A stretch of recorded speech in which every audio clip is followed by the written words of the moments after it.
के सामने ये गीत बजा तो दादी ने और जगदीश भाई जी ने इस पर बहुत अच्छा डांस किया।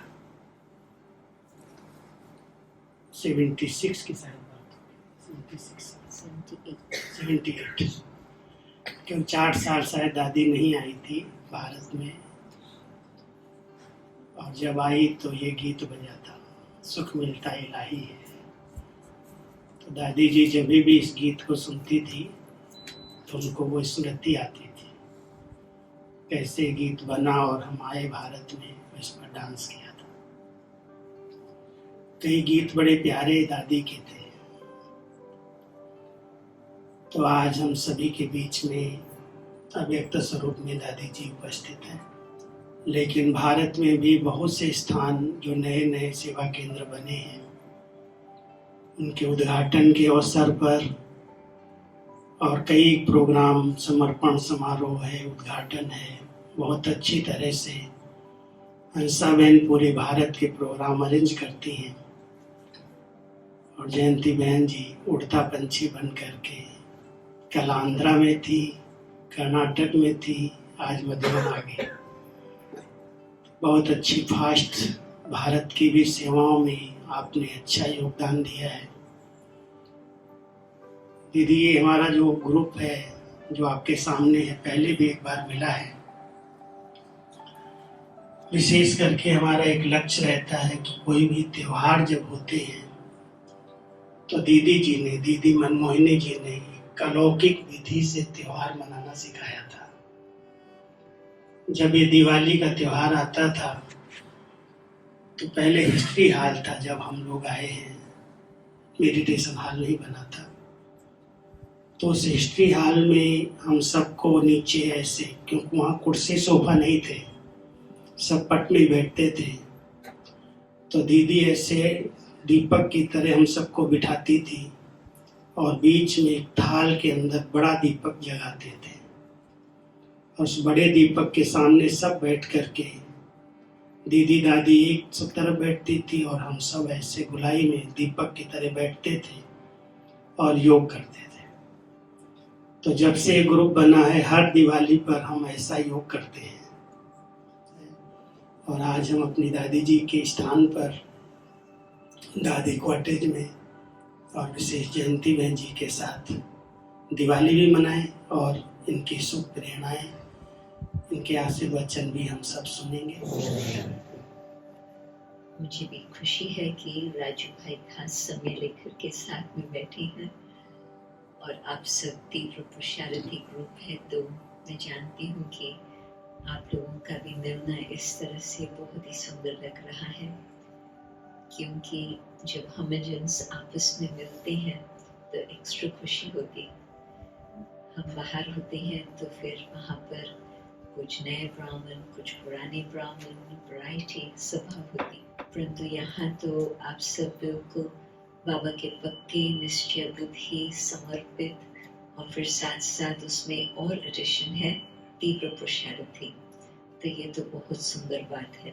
हम योग की भी कमाई करें, कर्म की भी कमाई करें, परंतु योग की भी कमाई करें, तो वो स्थिति मुझे लगता है कि अब जो बाबा चाहते हैं, उस समय तो बाबा ने कहा कि बच्चों को और इस बात में पुरुषार्थ करना होगा, परंतु वो कब की मुरली थी, 90s की मुरली। तो आज तक भी बाबा हमारा यदि चार्ट देखे, हम खुद अपना चार्ट देखें कि कहाँ तक वो अच्छी तरह से बैलेंस है, कर्म के साथ साथ योग भी हो।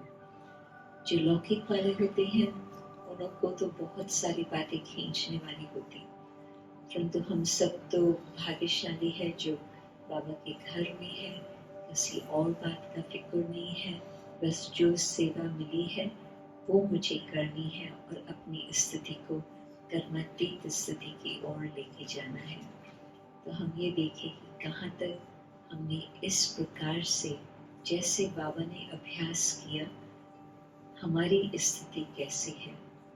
तो यदि हम आज वो ध्यान रखेंगे और फास्ट पुरुषार्थ अनुसार करेंगे, तो फिर तो सचमुच बिल्कुल जो अंतिम घड़ियाँ चल रही है संगम युग की, इस थोड़े से समय में जितना हम करने चाहें हम कर लेंगे, ताकि फिर लास्ट में हम बिल्कुल एंजल होकर के उड़ते चले और फिर साथ साथ अपनी दृष्टि से, अपने वचन से, जो भी है हम उन्हों को कुछ मदद करके उन्हों को भी भगवान के समीप लाएं।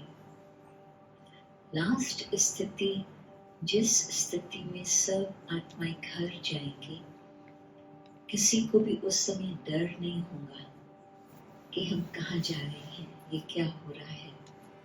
इस कारण सब शास्त्रों में बताते हैं कि ऊपर जाने में अच्छा है।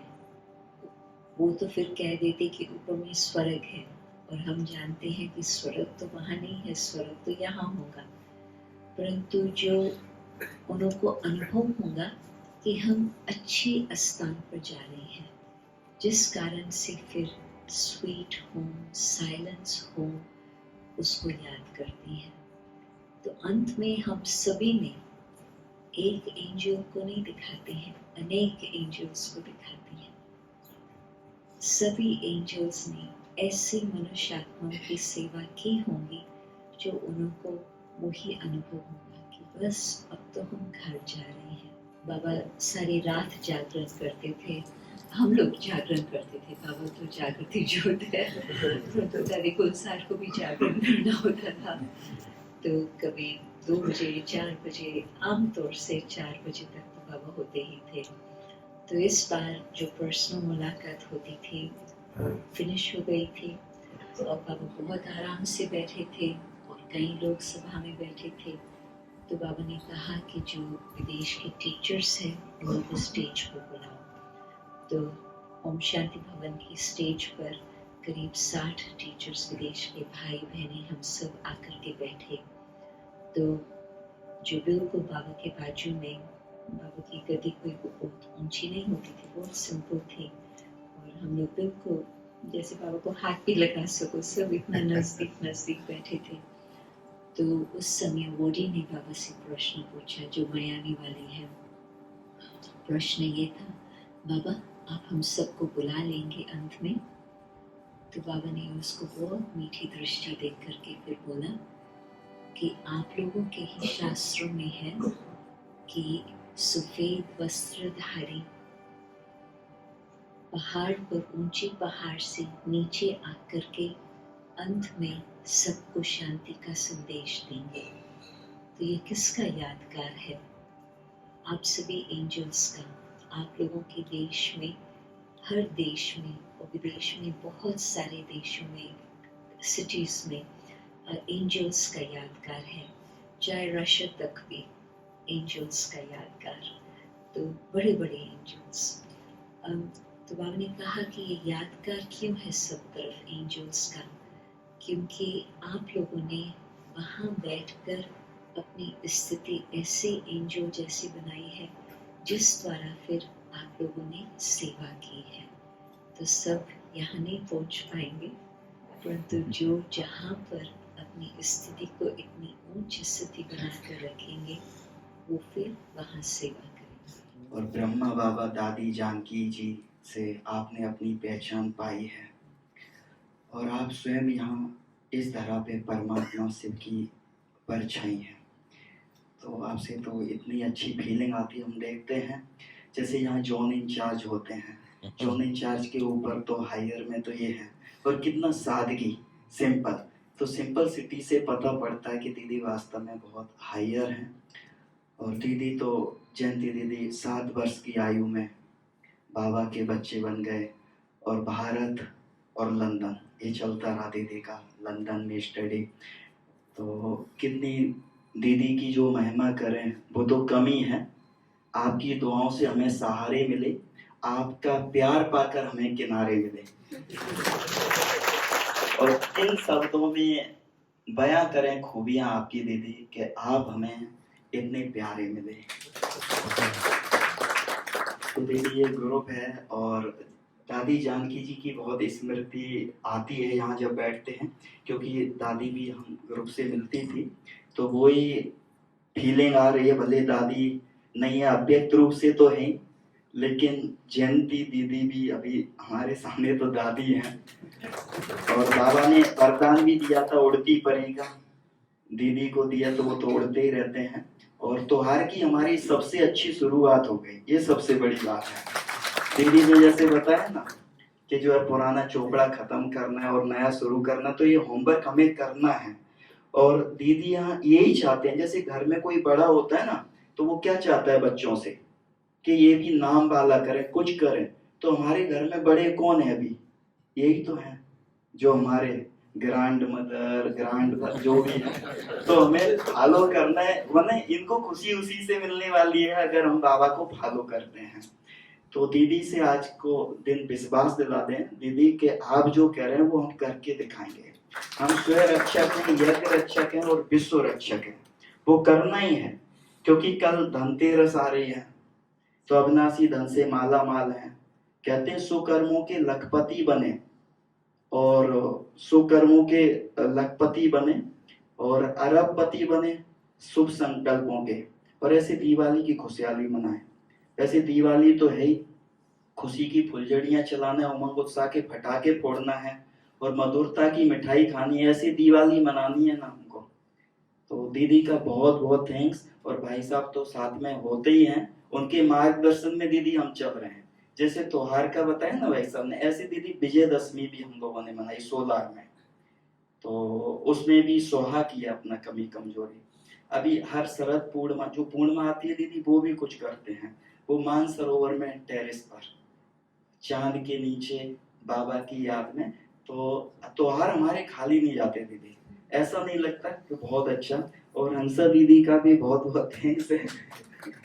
हंसा दीदी तो हंस वाहिनी है ही, जो जैसे हमने देखा ना, जैसे कृष्ण अर्जुन के चालक थे, अगर वो नहीं तो कैसे। तो ऐसे ही दीदी का भी पार्ट मैं देखता हूँ शुरू से ही, आदि काल से। और दादी से तो बहुत पालना ली है ग्रुप्स ने। जब जाते थे मानपुर, लेके आते थे अपना, तो वो उसका काफला था बाइकों का झंडा लगा के आ जाते थे। और दादी वो उजूरा भी दे देती थी, वहां टोली भी खिला दे, अगर वहां नहीं मिलेगी तो यहाँ मिलेगी ग्रुप से।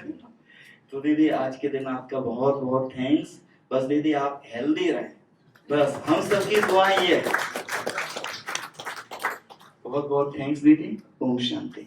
हंसा दीदी सबके लिए गुड विशेस, हमारे लिए गुड विशेस कि हम इस पर चलते रहे, है ना। सो हैप्पी दिवाली आप सभी को।